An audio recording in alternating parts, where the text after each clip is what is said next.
Dios les bendiga, hermanos. Vamos a pasar al tiempo de la exposición de la palabra del Señor. Pasemos al sermón del día de hoy. Hermanos, continuaremos hoy nuestra serie acerca de la iglesia, como lo hemos estado ya viendo estos últimos domingos, hablando acerca de la naturaleza de la iglesia, acerca de qué es la iglesia, quién compone la iglesia. Y hoy meditaremos específicamente en el tema del gobierno de la iglesia. Y aunque estaremos viendo varios pasajes de la Escritura para abordar este tema, quisiera que me acompañaran a la epístola del apóstol Pablo a los Efesios, en el capítulo 4, versículos del 11 al 12. Leeremos este pasaje, hermanos, como introducción a este tema. Efesios 4, del 11 al 12.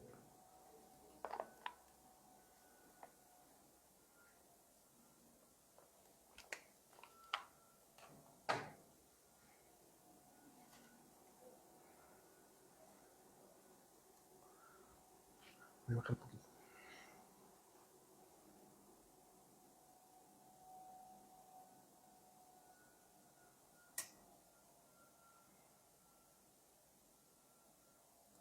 Dice la palabra del Señor: y él mismo constituyó a unos apóstoles, a otros profetas, a otros evangelistas, a otros pastores y maestros, a fin de perfeccionar a los santos para la obra del ministerio, para la edificación del cuerpo de Cristo.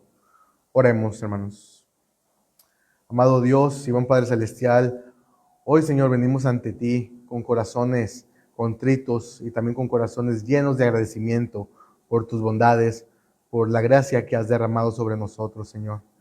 En esta hora, Señor, te pedimos que nos ayudes a prestar atención a la predicación de tu palabra. Ayúdanos a estar atentos, quita de nosotros, de nuestra mente, cualquier distracción, cualquier pensamiento de la semana, y que las preocupaciones de la semana y las ocupaciones, Señor, se queden para otros días, Señor, y que hoy podamos prestar atención a estos pasajes para saber cómo en tu misericordia, en tu gracia, te ha placido usar hombres imperfectos, Señor, que tú has escogido para que puedan guiar y enseñar a tu pueblo, Señor. Ayúdanos, Señor, a aprender acerca de este tema, danos sabiduría y que tu misericordia esté siempre con nosotros, Señor. Esto te lo pedimos en el nombre de tu amado Hijo Jesucristo, nuestro Señor. Amén.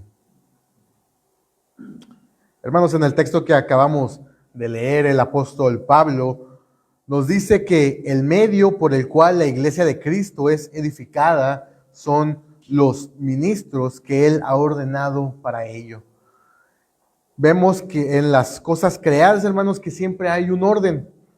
Siempre hay, si lo podemos ver en la naturaleza, siempre hay una especie de jerarquía, siempre hay un líder o líderes que toman las riendas del grupo del que están a cargo.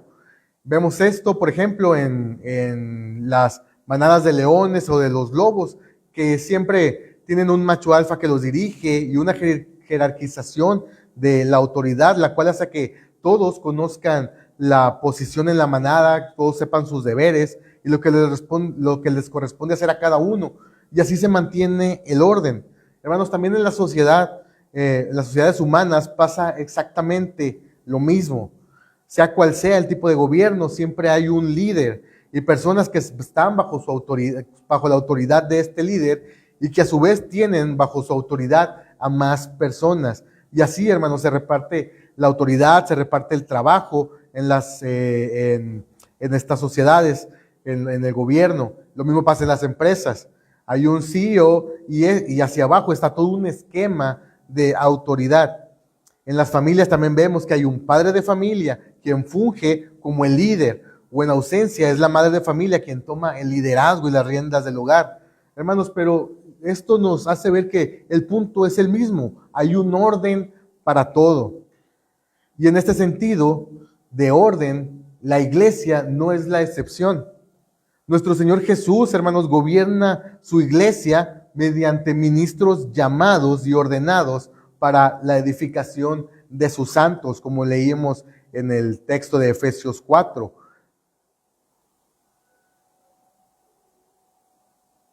Vemos que el Señor utiliza ministros, personas del mismo pueblo para poder gobernar, para poder dirigir a su iglesia. En Jeremías 3:15, nuestro Señor prometió esto, dice: y os daré pastores según mi corazón, que os apacienten con ciencia y con inteligencia. Esta promesa, hermanos, Dios la cumplió. Dios ha puesto personas para nuestra edificación, para que seamos enseñados, pastores según el corazón de Dios, que sepan cuál es la voluntad del Señor, que estén acordes a Él. Y dice aquí que apacienten con ciencia y con inteligencia. Y esto se le debe al Señor. Las personas, los ministros, hermanos, no tienen esas capacidades, por así decirlo, por méritos propios, sino son dones que vienen directamente del Señor. Hermanos, y este es un tema extenso, realmente hay mucha información que decir. De hecho, de este tema en particular se puede hacer una serie de sermones hablando específicamente del gobierno de la iglesia. Así que mi propósito hoy es ver el gobierno de la iglesia de una manera general y especialmente el gobierno episcopal, el cual es la distinción de nuestra tradición anglicana. Veremos cuáles son los oficios y cómo los remontamos al Nuevo Testamento, cuál es el deber de los ministros para con Dios y cuál es también el deber del pueblo, el deber del pueblo para con Dios y también para los ministros. Así que, como les dije, hermanos, vamos a ver todo no vamos a ver todo de una manera exhaustiva, será algo más general, pero no por ello algo simplista. Amén. Lo primero que vamos a ver, hermanos, acerca de este tema es acerca de los oficios o ministerios que encontramos en el Nuevo Testamento. Les pido, hermanos, que vayamos a la carta del apóstol Pablo a Filipenses, en el capítulo 1, vamos a leer el versículo 1 y 2.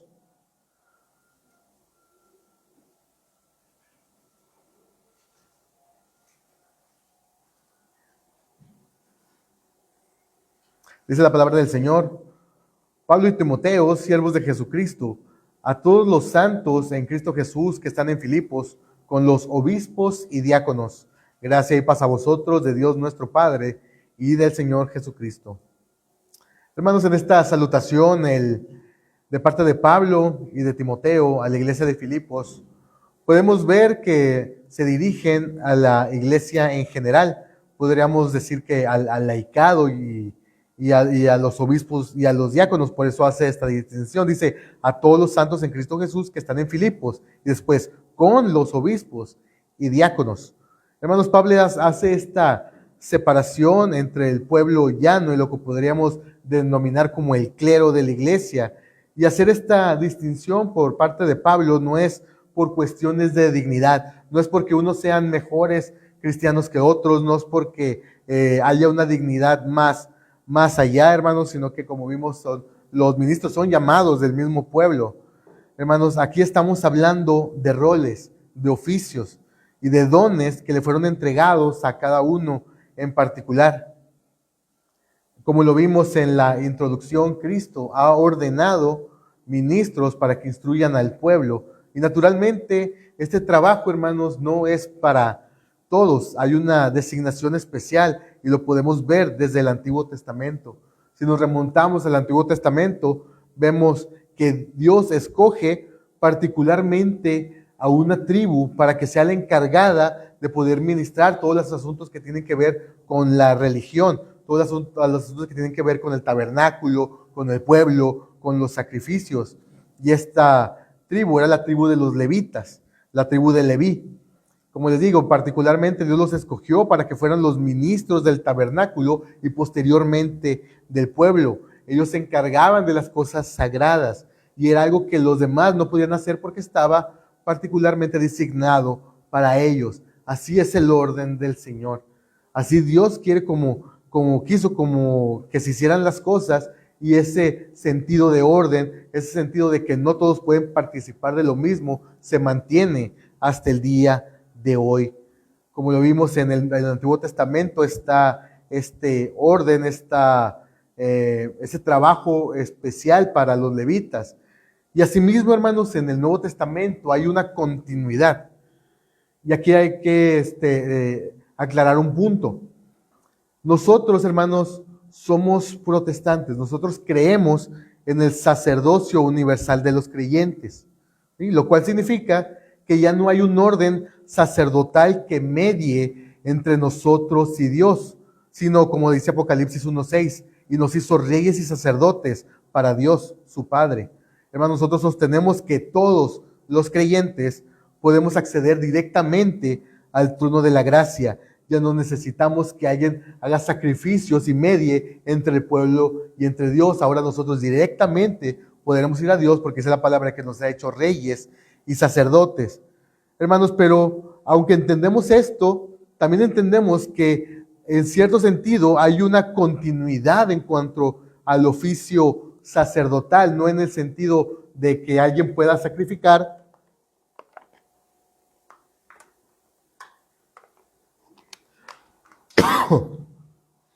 sino en el sentido de proclamación, que alguien está encargado de las cosas ministeriales.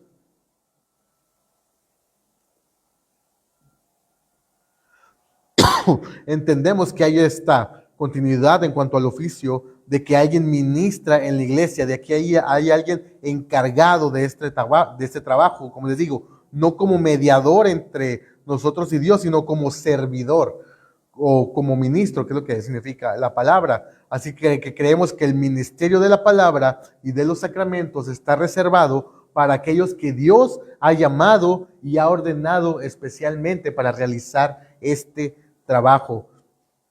Hermanos, y en este sentido, nadie puede arrogarse este derecho para sí mismo. Nadie puede decir, bueno, ahora yo quiero ser pastor y que todo el mundo me llame pastor o que me llame reverendo y yo me pongo por mí mismo. Hermanos, esto no es así. Como les digo, Dios es un Dios de orden y ha estipulado cuál es el proceso para que alguien sea ordenado para esto. El artículo número 23 de los 39 artículos de la religión, que es nuestra confesión de fe, dice así acerca del ministrar en las iglesias. Dice, no es lícito a hombre alguno tomar sobre sí el oficio de la predicación pública o de la administración de los sacramentos de la iglesia, sin ser antes legítimamente llamado y enviado a ejecutarlo. Así que nadie, hermanos, como les digo, puede nombrarse autopastor o diácono o ministro o apóstol, como está últimamente de moda. Nadie puede decir, como les digo, hoy tengo ganas de poner una iglesia y ser el pastor simplemente porque tengo los recursos o junté un grupo de gente y yo me pongo como pastor y empiezo a predicar. Las cosas no es así, eso está completamente equivocado. Hermanos, yo les quiero contar una anécdota que a mí me ocurrió.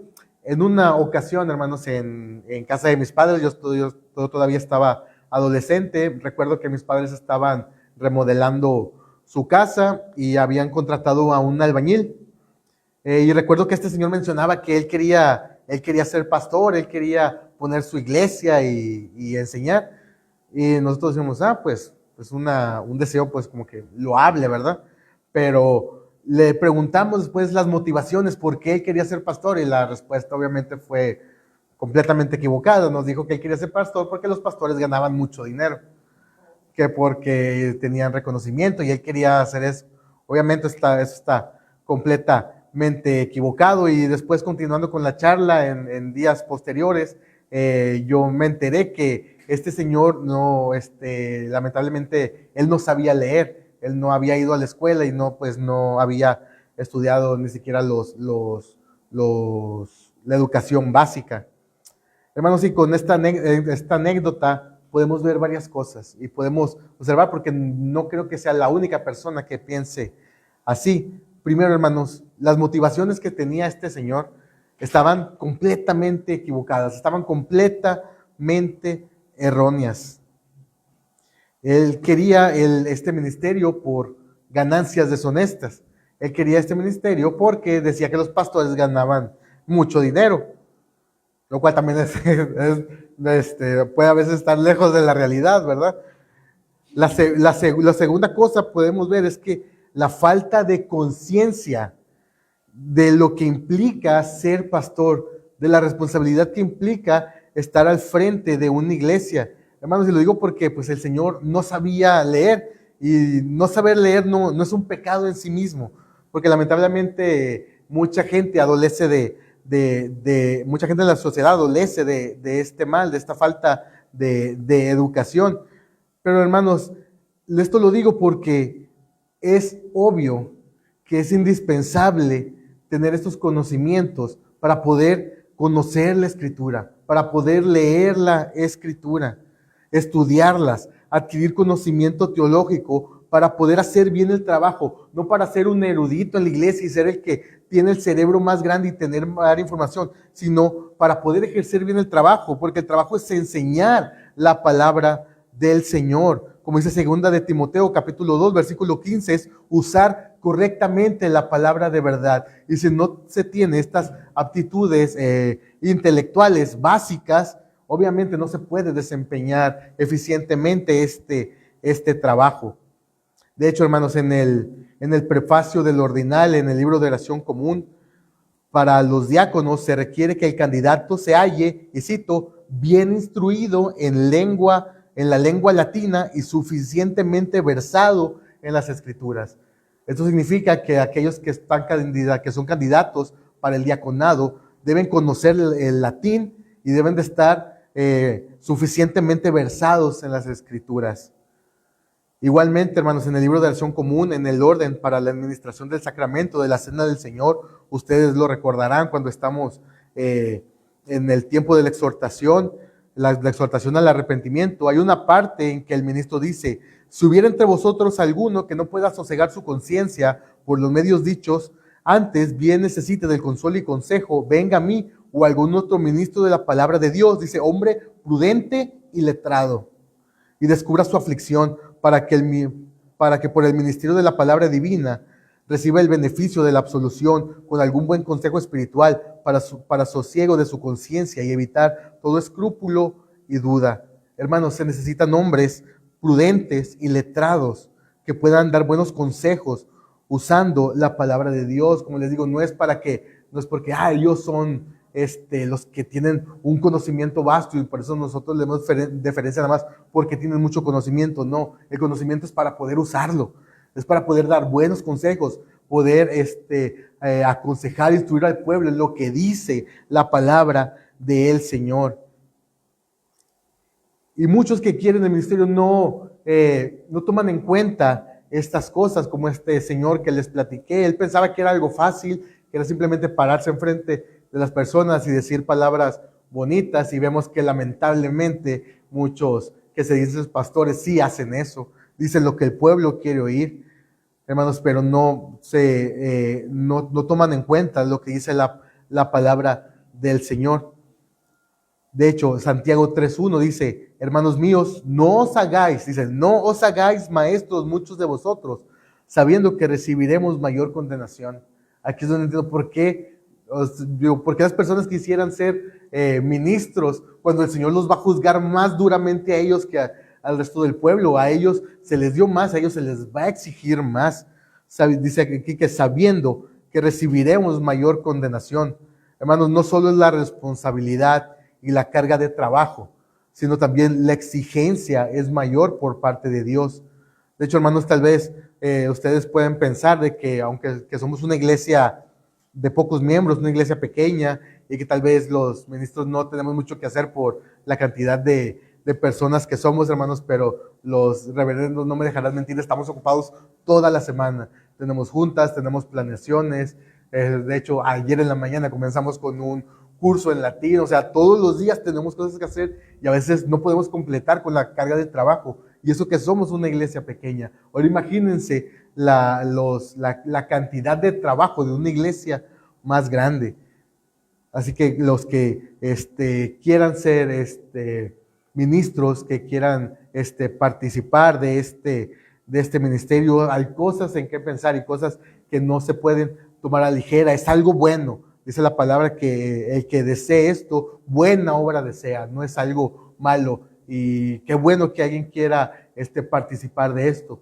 Pero estas son lo que implica estar enfrente de la iglesia, no solo para predicar, sino tal vez predicar es la cosa más sencilla del ministerio, pero todo lo que conlleva es mucha carga de trabajo, es mucha responsabilidad, porque los pastores están para cuidar del pueblo, no nada más se ponen aquí para predicar lo que han estudiado, sino que ellos constantemente están orando por ustedes, constantemente están analizando qué tipo de alimentos necesita el pueblo, cuáles son las dolencias que ahorita está pasando en esta iglesia y que necesitan que nosotros hablemos desde el púlpito, qué necesitan, quién necesita visitación, quién necesita consejo, quién necesita ayuda. Toda esta carga, no solo de trabajo manual y físico, sino también mental, recae sobre los ministros.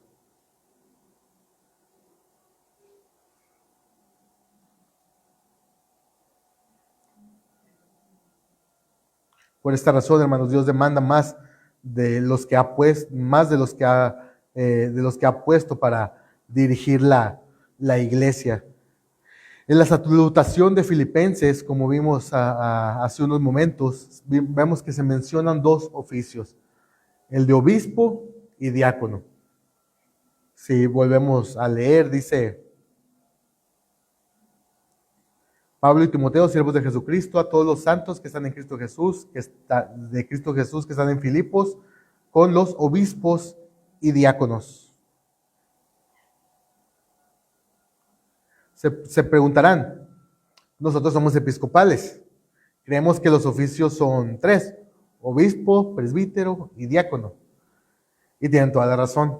Pero más adelante vamos a abordar específicamente este tema acerca del episcopado histórico y abordaremos esta cuestión, pero lo que podemos decir por el momento es que en la Biblia encontraremos varias palabras que hacen referencia al mismo oficio, al mismo trabajo, y estas palabras son pastor, obispo, presbítero y anciano.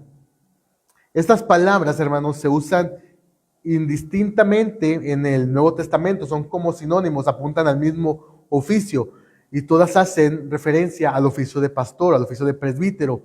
Hermanos, y aunque sean sinónimos, por así decirlo, cada una denota una característica que el autor quiere destacar. Por ejemplo, en la salutación de Filipenses 1, la intención de Pablo, al usar la palabra obispo, en lugar de presbítero o pastor, pudiendo usar cualquier otra, usa obispo. ¿Por qué? Tal vez lo utiliza para resaltar el trabajo de supervisar y la responsabilidad que recae sobre el obispo, porque de hecho esto significa obispo, la palabra episcopos, significa supervisor, aquel que vigila, aquel que está atento a lo que se está haciendo. Por ejemplo, en Efesios 4:11 dice la palabra del Señor, y él mismo constituyó a unos apóstoles, a otros profetas, a otros evangelistas, a otros pastores y maestros. Aquí, aunque hace referencia al mismo oficio, utiliza otras palabras. La palabra obispo hace referencia a alguien que está supervisando, que está vigilando, y vemos qué es lo que hace un pastor. Y las otras palabras que vemos en Efesios 4 son las palabras pastor y maestro. Aquí el apóstol Pablo usa estas palabras para denotar que ellos son los que guían a la grey, que el pastor es el que vigila, el que cuida a las ovejas, quienes les enseñan, quienes instruyen. Estas palabras destacan el sentido protector y el sentido pedagógico del oficio ministerial. También la otra palabra que el Nuevo Testamento suele utilizar es la palabra anciano o presbítero, que es la misma. Y esta palabra hace alusión a alguien que forma parte de un consejo de ancianos, que forma parte de un presbiterio, como era antes el Sanedrín. Así también en el Nuevo Testamento los ancianos son parte de un consejo de ancianos. Estamos hablando de una pluralidad de pastores.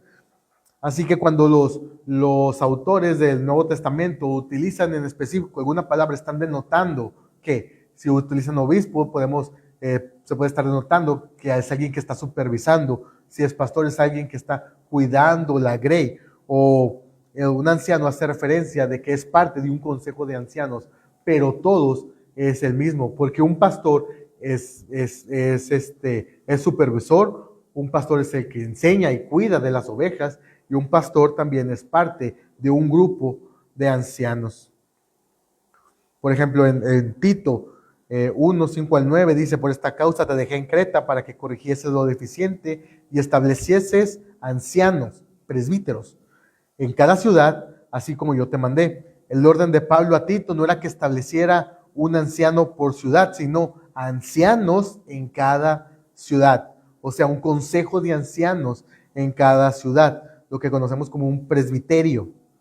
Primera de Pedro 5:1 dice: ruego a los ancianos, presbíteros, o sea, que están entre vosotros, yo anciano también con ellos, y testigo de los padecimientos de Cristo, que soy también participante de la gloria que será revelada. Aquí, porque Pedro no utiliza la palabra obispo, utiliza la palabra pastor, sino anciano, porque está haciendo notar eso, que es parte de un consejo, que es parte de una pluralidad. Por eso dice: ruego a los ancianos que están entre vosotros, dice, yo anciano también con ellos. Hay una pluralidad.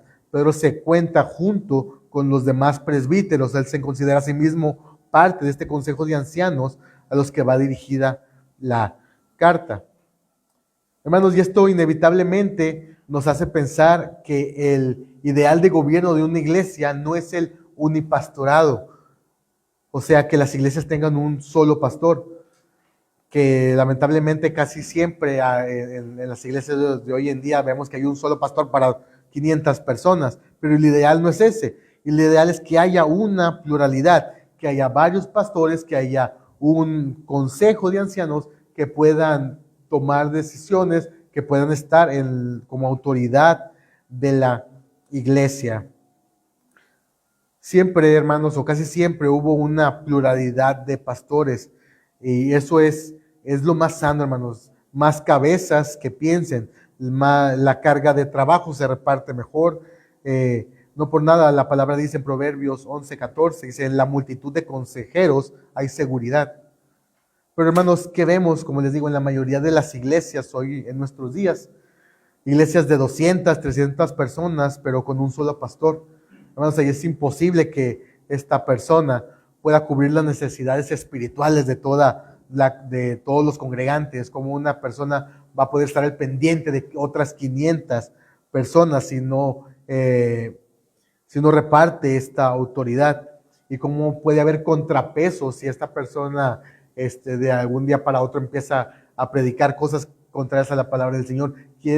¿Cómo tiene un contrapeso de autoridad? Por eso la pluralidad de pastores no solo es el ideal, sino que es necesaria.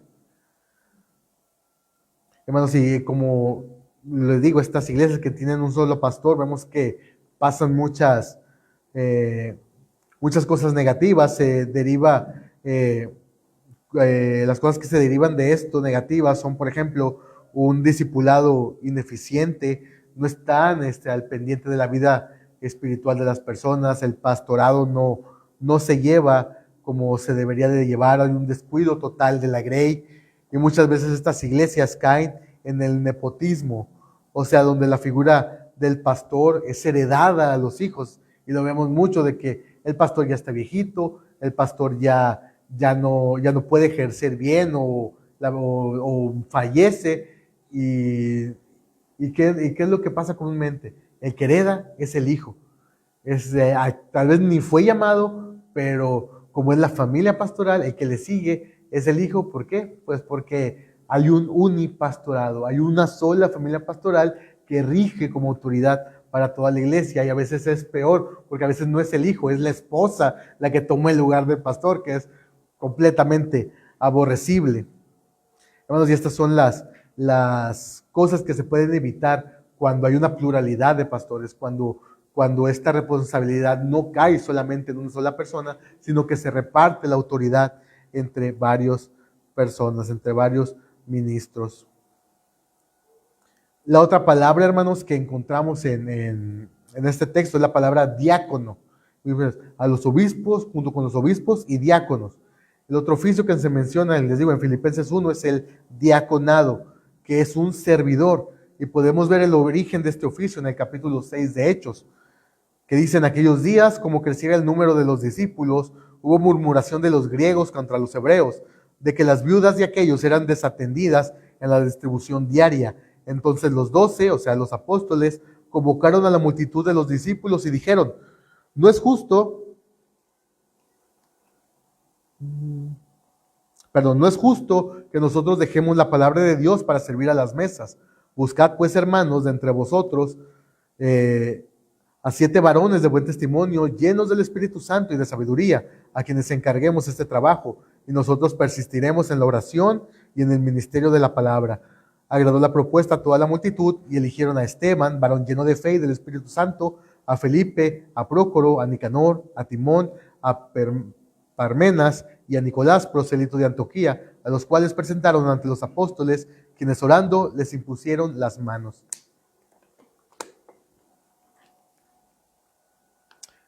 Aquí vemos, hermanos, cuál fue la motivación para poder escoger diáconos. Porque los apóstoles vemos que ellos se estaban ocupando de todo. Eran nada más 12 y ellos tenían que estar orando, tenían que estar estudiando la palabra, tenían que estar predicando, tenían que estar evangelizando y aparte la carga de trabajo de repartir las mesas, de repartir las necesidades de los pobres. Vieron que no podían, así que se dieron cuenta, como lo que vimos, que la carga de trabajo es demasiada para solo pocas personas. Hay que repartir, hay que poder de que otras personas también participen de esto. Hermanos, y después en el mismo libro de Hechos, vemos que el martirio de unos de estos diáconos, lo que hacen los diáconos no se limita solamente a lo que dice aquí, porque si leemos lo que sigue en el libro de los Hechos, vemos narraciones acerca de 2 de ellos, específicamente de Esteban y de Felipe. Por ejemplo, Esteban, después de haber dado el discurso, que de hecho lo leímos hoy, hace unos momentos, después de dar este discurso magistral en su defensa, los judíos lo asesinaron al ser confrontados con la palabra de Esteban. Ellos no pudieron soportar la verdad delante de ellos, así que terminaron martirizando a Esteban, lo convirtieron en el primer mártir cristiano. Y otro diácono de quien se narra es Felipe y su famoso encuentro con el etíope, donde Felipe, hermanos, después de explicarle el evangelio al etíope, lo bautiza. Hermanos, y aquí vemos que a pesar de que en Hechos 6 pareciera que los diáconos solo están para asuntos de servicio, en cuestión de repartir la ayuda a los necesitados, las narraciones posteriores nos dan evidencia de que su llamado no se limita solamente a eso. Los vemos predicando, los vemos evangelizando, incluso a uno de ellos, a Felipe, administrando el sacramento del santo bautismo. Después en la historia de la iglesia esto se va estandarizando y se va regulando acerca de lo que hacen los pastores y el trabajo de los diáconos y así. Pero aquí vemos que el trabajo de los diáconos no es nada más de repartir las mesas, sino que pueden hacer más cosas. Así que tanto, hermanos, el presbítero como el diácono son los oficios que encontramos en el Nuevo Testamento. Y la tarea más importante para los ministros es sin duda el ministerio de la palabra y la predicación. Y aquí es donde voy a esto. El ministerio de la palabra, hermanos, es lo más importante, la tarea más importante que tienen los ministros. Vimos, hermanos, que Dios ordenó estos ministerios para la edificación, para el crecimiento, para la edificación de la iglesia. Y esta se da principalmente por la predicación de la santa palabra. Por eso la palabra del apóstol Pablo a Timoteo dice: procura con diligencia presentarte a Dios aprobado, como obrero que no tiene de qué avergonzarse, que usa bien la palabra de verdad. Esta es 2 Timoteo 2:15. Como lo vimos, aquel que quiere predicar o enseñar de la Biblia debe estar versado en ella. La preparación, hermanos, en este sentido es muy importante y lo vemos en los requisitos para los obispos. 1 Timoteo 3, del 1 al 2, dice: palabra fiel. Si alguno anhela obispado, dice: buena obra desea, como lo vimos, es algo bueno. Dice: pero es necesario que el obispo sea irreprensible, marido de una sola mujer, sobrio, prudente, decoroso, hospedador, dice, apto para enseñar. Y en Tito 1:9 dice que el anciano debe ser retenedor de la palabra fiel, como ha sido enseñada, para que también pueda exhortar con sana enseñanza y convencer a los que contradicen. Debe ser retenedor de la palabra fiel. Hermanos, el ministro debe usar la palabra, usar bien la palabra de verdad. Debe ser apto para enseñar. Debe ser retenedor de la palabra fiel. Y esto es importante porque su trabajo principal es la edificación del cuerpo de Cristo mediante la predicación de la palabra. Hermanos, aquí el trabajo del ministro es predicar el evangelio, predicar del pecado, predicar del arrepentimiento, predicar de que Cristo vino para salvar a los pecadores, de que Cristo murió, de que Cristo resucitó para darnos vida y de que regresará al fin de los tiempos. Hermanos, el trabajo del ministro, del predicador, no es dar charlas motivacionales, no es contar chistes, no es salir en programas de televisión, no es salir en podcast. Su trabajo principal es predicar el evangelio a tiempo y fuera de tiempo. Este es el trabajo principal o la tarea principal del ministro, predicar el evangelio, es preparar a la iglesia para que ésta sea santa, para que esté lista, para que sea una iglesia limpia para el regreso de nuestro Señor. Hermanos, y lo digo porque hay pastores que pierden de vista su trabajo principal, andan en la política, andan luchando contra el aborto, andan luchando contra los gays. Hermanos, y no quiere decir que esto sea malo, pero cuando dejan de predicar el evangelio por perseguir una causa social, aunque ésta pueda parecer muy buena, hermanos, no están haciendo el trabajo para el cual fueron llamados, que es predicar la palabra del Señor, que es predicar en el evangelio. Ellos están poniendo el caballo detrás de la carreta, porque hermanos, la solución para estos males sociales no es luchar contra ellos en la calle, es predicar el evangelio. Hermanos, nosotros creemos en el pecado original y que la raíz de todos los males en el mundo es el pecado en el corazón de los hombres. Así que, hermanos, es natural que estas perversiones se practiquen en el mundo, porque el hombre está caído, porque el hombre está muerto en sus delitos y pecados. Pero la solución para esto no es hacer podcast. La solución para esto, la verdadera solución de raíz, es predicar el evangelio, es predicar a tiempo y fuera de tiempo la salvación que es por medio de Cristo Jesús. Y es predicar de que los que vengan a Él serán nuevas criaturas, serán transformados, serán regenerados y dejarán sus vicios y pecados, hermanos. Esta es la solución para esos males, el evangelio. El evangelio siempre es y será la solución. Predicar el evangelio, hermanos, no es una alternativa, no es un tema opcional de entre muchos, no es un tema que puedas elegir entre una cantidad o que puedas prescindir de ello. Hermanos, el evangelio es el tema central de la predicación del ministro. El evangelio es y debe ser el principal tema de la predicación de un pastor. La tarea del ministro, es decir, lo que dijo Pablo en 1 Corintios, capítulo 2, versículos del 1 al 5. Así que, hermanos, cuando fui a vosotros para anunciaros el testimonio de Dios, no fui con excelencia de palabras o de sabiduría, pues me propuse no saber entre vosotros cosa alguna, sino que a Jesucristo y a este crucificado, el evangelio. Dice, y después dice, y estuve entre vosotros con debilidad y mucho temor y temblor, y ni mi palabra ni mi predicación fue con palabras persuasivas de humana sabiduría, sino con demostración del Espíritu y de poder, para que vuestra fe no esté fundada en la sabiduría de los hombres, sino en el poder de Dios. Hermanos, esta debe ser la mentalidad del ministro, predicar a Cristo y a este crucificado, ser fiel al evangelio, porque se nos dio un ministerio, el ministerio de la reconciliación. Esa es nuestra tarea más importante, esa es nuestra misión. Segunda de Corintios 5, del 18 al 21. Dice, y todo esto proviene de Dios, que nos reconcilió consigo mismo por Cristo y nos dio el ministerio de la reconciliación, que Dios estaba en Cristo reconciliando consigo al mundo, no tomándoles en cuenta a los hombres sus pecados, y nos encargó a nosotros la palabra de la reconciliación.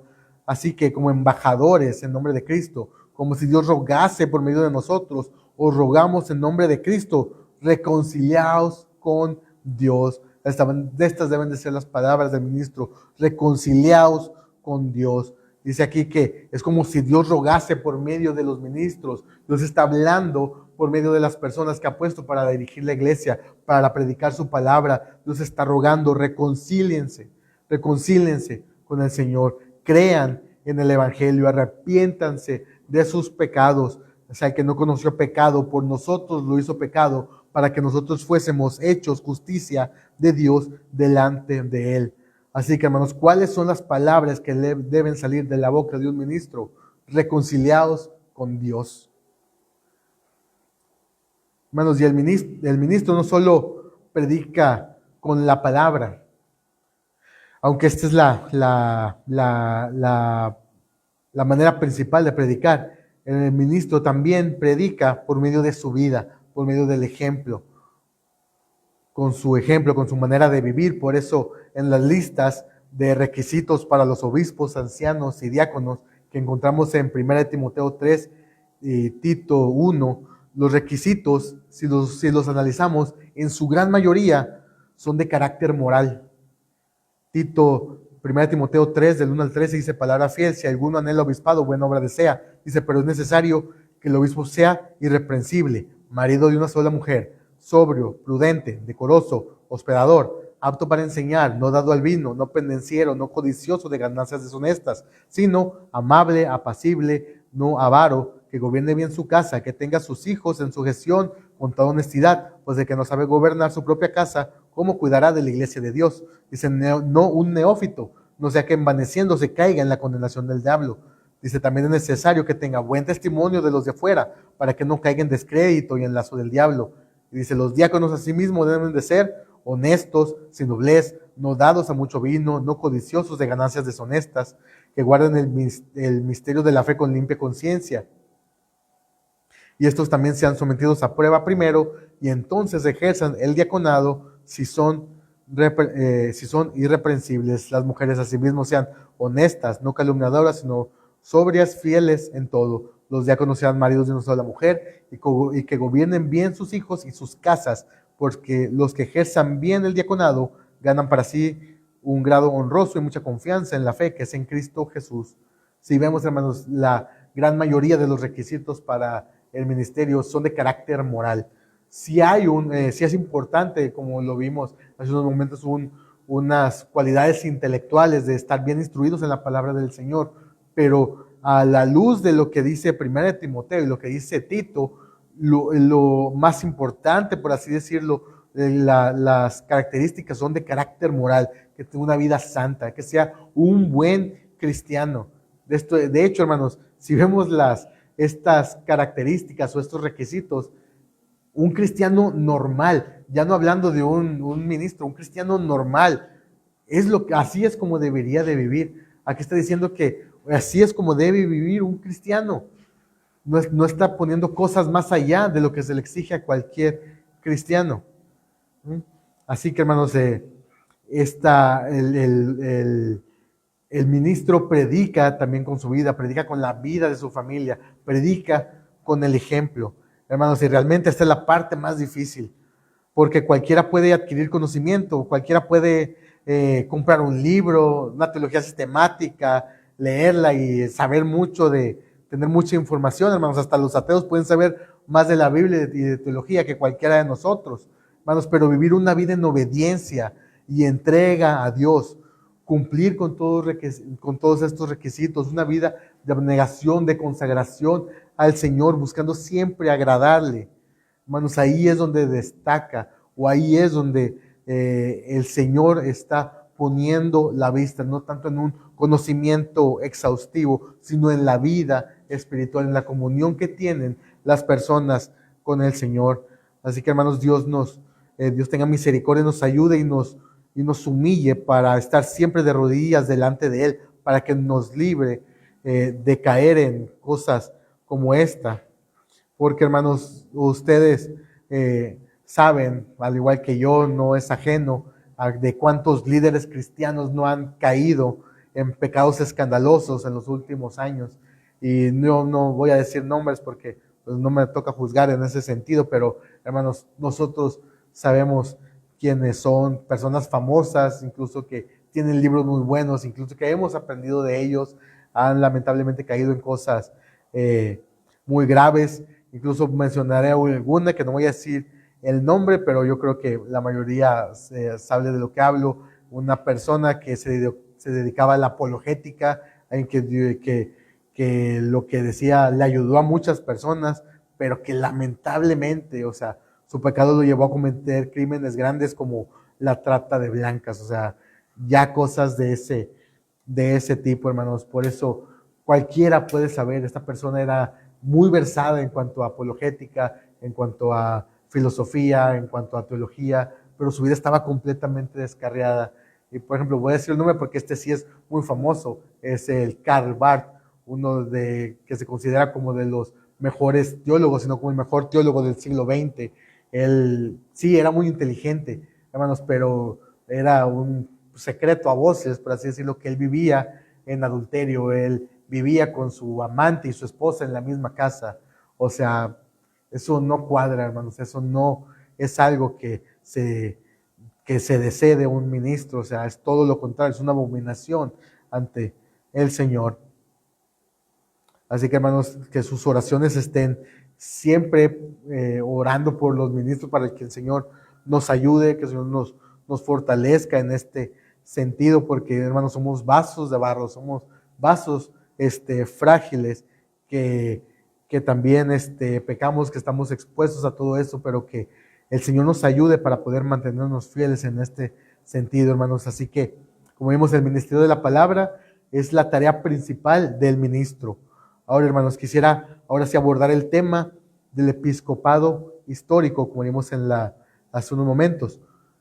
Como vimos en el Nuevo Testamento, podemos identificar dos oficios, los obispos y los diáconos. Vimos que obispo, presbítero, anciano, pastor son sinónimos y que en el Nuevo Testamento enfatizan características particulares del mismo oficio. Ahora, hermanos, la tradición anglicana a la que pertenecemos evidentemente reconoce en la práctica tres oficios: obispo, presbítero y diácono. Y esta es la pregunta: ¿por qué? Si vemos que son sinónimos, ¿por qué en el sistema de gobierno episcopal en función hay tres: obispo, presbítero y diácono? Si vemos que, como vimos, que el obispo y el presbítero son prácticamente el mismo oficio, ¿por qué se cuentan como oficios diferentes?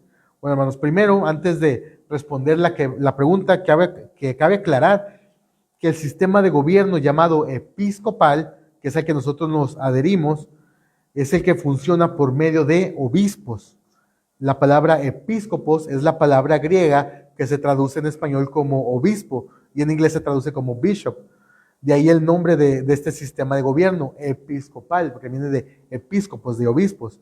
Y ahora sí, volviendo a la pregunta, ¿por qué si vemos que un obispo y un presbítero es lo mismo?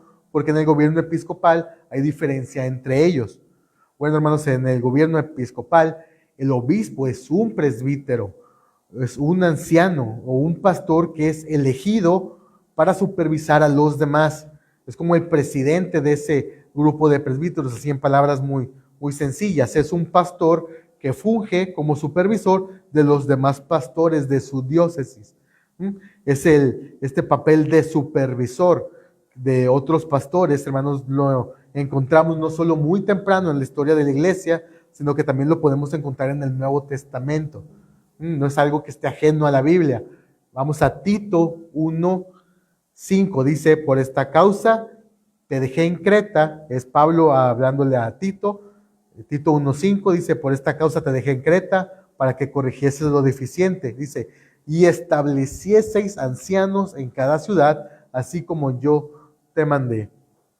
Aquí, hermanos, vemos a Tito, bueno, primero a Pablo ejerciendo su autoridad sobre Tito, y Tito también ejerciendo su autoridad como obispo, porque su trabajo, hermanos, era establecer presbíteros, poner pastores en las iglesias, hermanos, y en la práctica esta facultad de establecer presbíteros o pastores solo la tiene un obispo. Un obispo sin necesidad de nadie más puede establecer presbíteros y diáconos. No necesita, por así decirlo, todo un consejo, como en otro tipo de gobiernos, para poder ordenar a un presbítero o a un diácono. Hermanos, y este tipo de gobierno se fue desarrollando naturalmente en la historia, en la iglesia.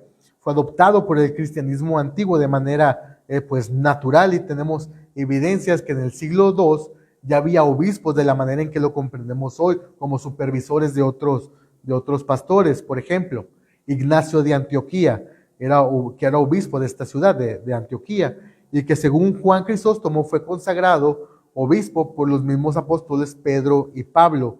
De hecho, hermanos, en las cartas que tenemos de Ignacio de Antioquía, él hace mucho énfasis en el obispado y la deferencia que la iglesia le debe de tener a su obispo.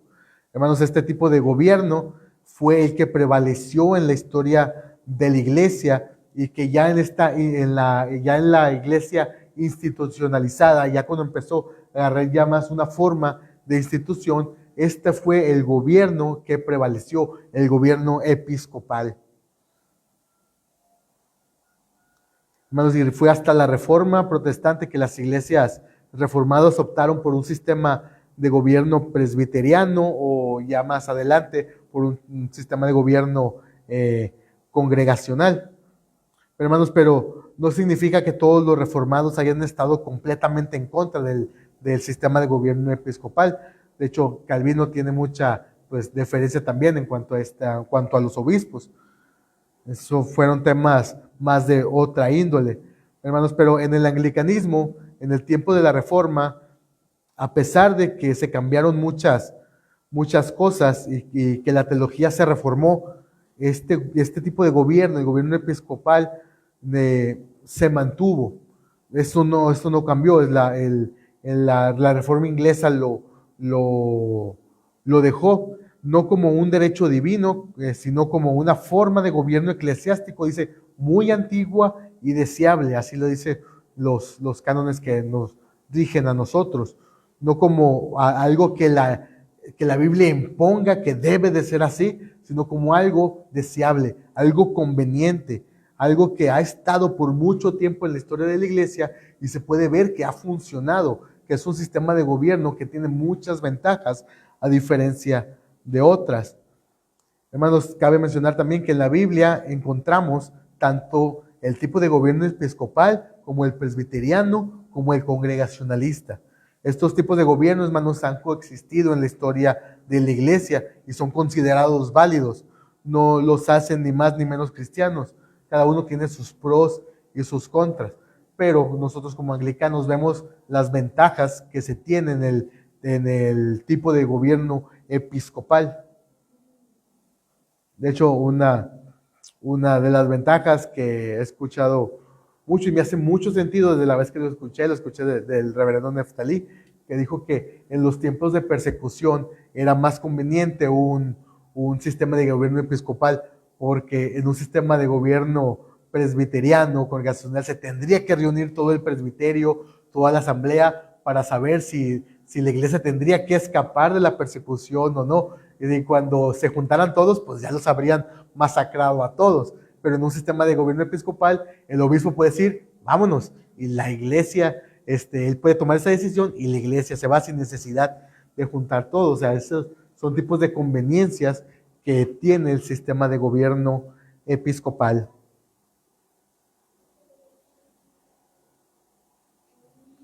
Como les digo, nuestros cánones mencionan este tipo de gobierno no como una imposición de la palabra, sino como una forma de gobierno muy antigua y deseable. El obispo, hermanos, es un presbítero, como lo dijimos hace unos momentos. Es un presbítero que tiene la tarea de supervisar a otros presbíteros. Y aquí se utiliza una frase, es el primero entre iguales, primus inter pares. Hermanos, él preside en ese consejo de presbíteros y supervisa a los demás presbíteros. Y la tarea de un obispo es establecer un estándar para todas las congregaciones. El clero y las personas que dirige también es el principal encargado de la disciplina eclesiástica y el deber de mantener la continuidad en el cristianismo histórico. Estas son las tareas de un obispo. El cargo del obispo, hermanos, más que una autoridad reinante y autoritaria, es un oficio de servicio y tiene la obligación ante Dios de que el estándar doctrinal que promueve en su diócesis debe ser desde la Biblia. Y aquí es un punto importante, hermanos. El obispo debe ser instruido en la palabra y su enseñanza debe estar de acorde a la palabra, porque de esta deriva su autoridad. Como les digo, este oficio de obispo, más que una autoridad así reinante o impositiva, es de servicio. Y como les digo, tiene la obligación ante Dios de que es del estándar doctrinal que él promueve en su diócesis debe ser bíblico. Como protestantes, hermanos, sostenemos la sola escritura y sostenemos que la Biblia es nuestra máxima autoridad en reglas de fe y de práctica. Así que un obispo que se considere protestante, que se considere evangélico, hermanos, se va a adherir a esto. Debe ser bíblico. Su enseñanza, su doctrina debe de estar basada en la Biblia, en la sola escritura, no en cosas enseñadas por el hombre, no en cosas enseñadas por otras personas. Si no tiene, como se dice en la frase, si no tiene capítulo o versículo, no se enseña. Hermanos, en el ordinal que está junto al libro de oración común, que son parte de nuestros documentos confesionales, encontramos el orden para la consagración de los obispos. Y ahí, hermanos, podemos leer a lo que se compromete un obispo, lo que promete seguir, prácticamente lo que jura al ser consagrado por este cargo. Hermanos, y me gustaría leer las 3 primeras preguntas o cuestiones que se le hace al obispo cuando está cuando está por ser ordenado, por ser consagrado para este cargo. Y como les digo, y quiero leerlos para que vean que la autoridad del obispo deriva de la escritura y él promete ser fiel a la palabra del Señor. Y estas 3 preguntas, la primera dice, aquí es el arzobispo el que lo consagra a él, le dice, ¿estáis persuadido de que en las Santas Escrituras se contiene suficientemente toda la doctrina que de necesidad se requiere para la salvación eterna por la fe en Jesucristo? Y él dice, ¿y estás resuelto a extraer de las mismas Sagradas Escrituras todos los documentos con que instruir la grey encomendada a vuestro cuidado? Y dice, y a no enseñar ni sostener cosa alguna como de necesidad requerida para la salud eterna, sino lo que únicamente puede deducirse o probarse por las mismas Escrituras. Y él responde, en esta persuasión estoy, y a esto además estoy resuelto por la gracia de Dios. Esto se compromete un obispo, a no enseñar ni sostener otra cosa como necesidad para la salud eterna o necesidad para la salvación, sino lo que únicamente puede deducirse o probarse por las mismas Escrituras. Esto promete el obispo cuando se le pregunta, cuando está en la ordenación. Y la segunda pregunta que se le hace es, ¿y os emplearéis vos mismo con esmero en el estudio de las Santas Escrituras y suplicaréis a Dios en la oración que os conceda su verdadera inteligencia, a fin de que con auxilio seáis aptos para enseñar y exhortar con saludable doctrina y para redarguir y convencer a los que contradigan?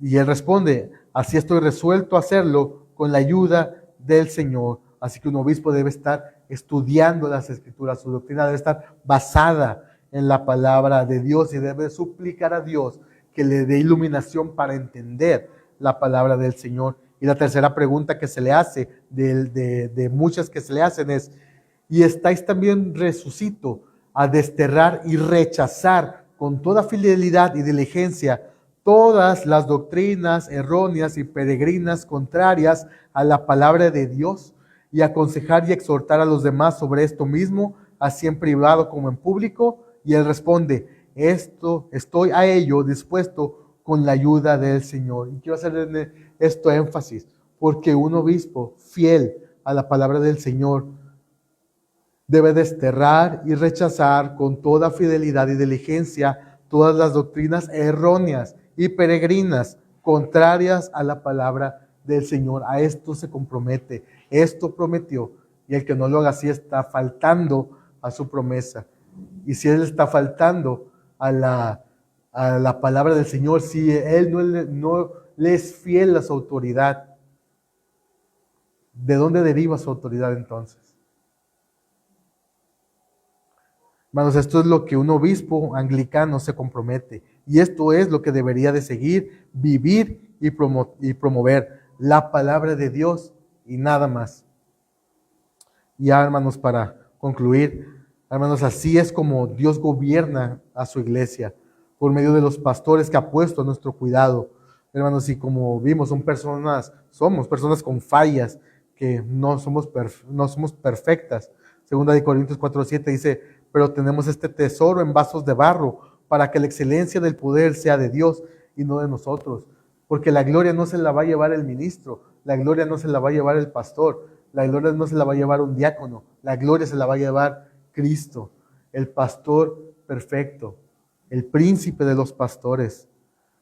Al final, hermanos, el que sí es perfecto es nuestro Señor, quien es la cabeza verdadera de la iglesia, no es nuestro Señor, para que nadie se gloríe y solo Dios reciba toda la gloria y la alabanza, hermanos. Dios usa vasos frágiles de barro para ministrar a sus hijos, y el deber de la iglesia es obedecer a sus pastores, es orar por ellos, escuchar sus consejos, sus predicaciones, porque como dice el Señor en Lucas 10, versículo 16, el que a vosotros oye, a mí oye, y al que vosotros desecha, a mí me desecha, y el que me desecha a mí, desecha al que me envió.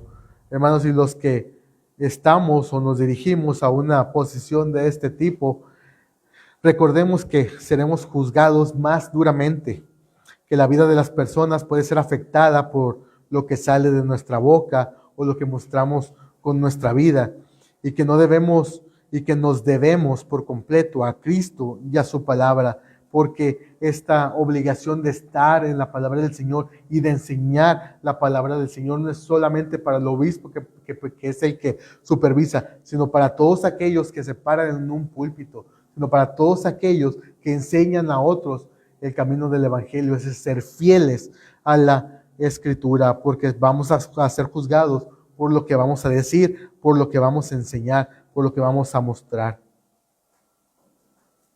Nos debemos por completo a Cristo y a su palabra, para presentarnos como obreros que no tienen de qué avergonzarse. Hermanos, que el Señor nos ayude en todo esto. Oremos.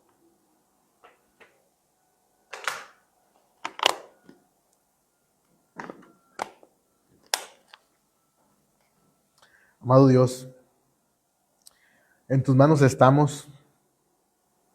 Nosotros no podemos desde nuestra posición ofrecerte cosas como para que tú te dignes a vernos con el amor que tú nos ves.